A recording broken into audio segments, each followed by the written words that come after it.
Hey,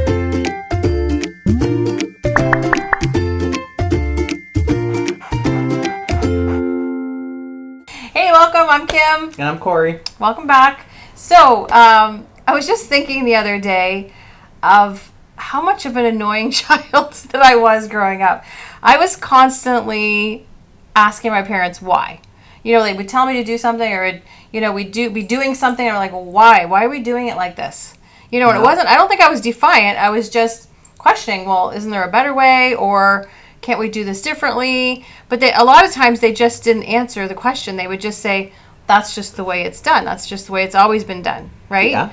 And so I was listening to a podcast the other day, and they were talking about the same thing, and the family was gathered for Thanksgiving, and whoever was preparing the meal, they had a ham, and they chopped the ends off the ham, and they put it in the roaster, and they put it in, and somebody asked, Grandma, whatever, why do we cut the ends off the ham? Yeah. And she said, well, that's just the way it's done, honey. And she said, well, why? Does it taste better? And she said, no, it's just the way it's done. Well, this particular individual researched why you cut the end off the ham, or the ends off the ham, and there's no reason. It's actually just back in the day, the roasting pans were so small and you couldn't fit the ham in, so you'd cut the ends off. Okay. So over the years, people still cut the ends off the ham. Well, so, I mean, it's just interesting how traditions and things that don't really need to be done or could be done differently are still being done. People aren't questioning them. Well, it makes sense because change is uncomfortable. Absolutely. In whether it's coming to hams or real estate, or I was on Facebook the other day going down a rabbit hole, and I seen this comment about Halloween changing, and that maybe it shouldn't be on the 31st. And then my immediate knee-jerk reaction was, no, you can't change that. It's always been October 31st. Why would we change that? That's. But then I started thinking, well, who cares? Yeah, really. Even now that I'm a bit older and handing out candy, there's been times where I'd be working late and I wouldn't be able to do it, or I'm not a parent, but I'm sure you can relate. If it's a Monday night afternoon, you got to rush home and you got to do this, and then you got to go to work the next day. Especially when the kids are 2 and 3 years old, that's when it's ideal time to do Halloween trick-or-treating. Yeah. And then, if they're out to 8, 9, I mean, my grandbabies are 1 and 2 years old. Their bedtime is 7 p.m. Yeah. Right? And so you got to be trick-or-treating at 5, which is, it's wild. But you were mentioning the comments were... The comments, it was a bit of a war going back and forth. That's crazy. But I get it. I can see both sides of it. There's some people that are comfortable with change and they want change, and there's people that they're comfortable with the way things are, and there's nothing wrong with that. But if we are going to change how things are and move forward, we do need to address certain issues. And I know we went on Halloween and we went on hams and that sort of thing, but it does all actually relate to real estate as well. Absolutely. Yeah. So we look at real estate, traditional real estate, and how it's been done, and we look at it over the past few years too as well. It's just been insane. Absolutely crazy. This whole, let's list a house for $200,000 and let's have 1 million offers come in and then take whatever. So that's one of the issues. The other issue I find was the whole blind bidding process. And I know we talked about that earlier. What are your thoughts on the whole blind versus open bidding? Yeah, well, first of all, blind bidding is something that has been done since the beginning. I don't think I've ever seen open bidding in our market at all, unless there's an auction or something like that. But blind bidding is what everyone does, right? I personally think that blind bidding can become unethical. And I feel like buyers could potentially pay a lot more than they should have.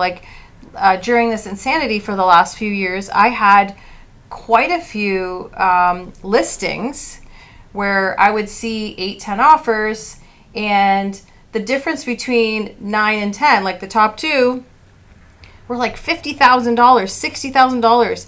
And I'm thinking to myself, wow, this buyer had no clue that he just beat this other guy by $60,000, right? Yeah. Because no one knows what the other offers are. I mean, that's against the rules to have that transparency, right? And a lot of realtors are for blind bidding. There's not too many for open bidding. I don't know why, and plus there's a lot of things that can happen behind closed doors. If I'm your buddy, you're my list, you have the house listed, I have a buyer, I'm like, I'm just going to call Corey, he's got 8 offers. Hey Corey, like, how's it going? You have 8 offers. What's it going to take? What's it going to take to get this? I have had several calls from realtors exactly like this. And with my listing, and I'll say, I'm sorry, like, I'm not able to disclose that. But you're talking on the phone. Like, how in the world would anyone, so those other 7 offers, have no clue this is going down? Yeah. Right? But you're my buddy, and hey, I did you a favor last time, da-da-da. This can go down behind closed doors, and it does. So what year are we in right now? Yeah. Oh, really? Like, I know, like, technology is... Everything is has the best technology. So why is this so old school, right? Well, exactly. Like, this hasn't changed in I don't know, forever. It's before I was even born. Right. But like everything else with society is changing, and we keep going back and forth. Every politician you want to talk to right now, they'll talk about how housing is the biggest issue right now. Right. And we've got to solve the housing crisis. So let's do something different. And this is something where I know a lot of people disagree with me on this part, but if we're going to talk about blind bidding, getting rid of blind bidding, and having a more open bidding process, why do we even have bidding to begin with is where I'm kind of at right now. So housing shouldn't be eBay. Even if you have an open bidding process, it's still going to create the same behaviors. You're going to have that, for any poker players out there, that tilt mentality where you lose a bad hand, you're going all in on the next one to try and recoup those losses. Bidding in general just creates, to me, a potential frenzy, right? And people who are acting on their emotions, right? So if I know there's 10 offers, well, oh my goodness, this house must be really sought after, right? Yeah. And people want what other people want. 100%. So of course I'm going to go after that, right? Now in February, March, when I'm, in this emotion frenzy, not really thinking straight, buy this house, no conditions, fast forward to now, like I just lost 30% on my investment, right? Now, could you tell what was coming down the pipeline? Probably not.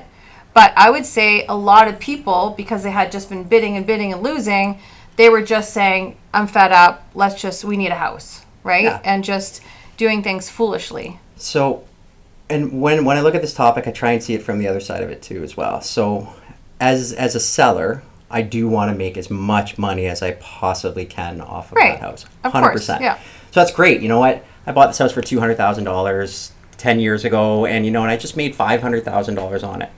So unless that was an investment property, you're going to be paying just as much to get into another house. These crazy inflated housing prices aren't benefiting anyone unless you have cash in the game at that point. Yeah, or you're moving out of the province, or you're renting. Or to another country. Right. So it's just all around, it's not sustainable. It doesn't make any sense. Right. We need to find a way to cool it, but it's something that I'm really passionate about. I hate how housing has become, it's become like the stock market. It's become like the casino. It's like, let's buy a house. Let's wait till the market goes up, or as soon as the market crashes, let's buy up as many houses as we can. Right. That's not the society we should be living in. That's right. Housing is a necessity. People should have a house to live in. It shouldn't be a profit machine. Right. And I think that's one of the issues that we're having. There's more than just the sky high pricing. There's building issues right now. There's a lot of red tape that needs to be cut and that sort of thing. But if we don't address the core issue and try and find a way to change it, then we're not going to go anywhere. Yeah. It's just like you're stuck in the mud and you're spinning your tires. Where are you going? Like. Yeah. I don't know. I totally agree with that. Yeah. But so what do we do? So I'd like to know where people's heads are at with it. I'd like to know what people actually think. I'd like to know, I don't know, where can I segue here, but that video that we posted with the comedian and the chord that it struck. That was insanity. Last time, like for the first podcast, like, you know, it was a few weeks ago that we recorded that, and we were like, wow, it hit 500,000 views. It's at 2.5 million views today.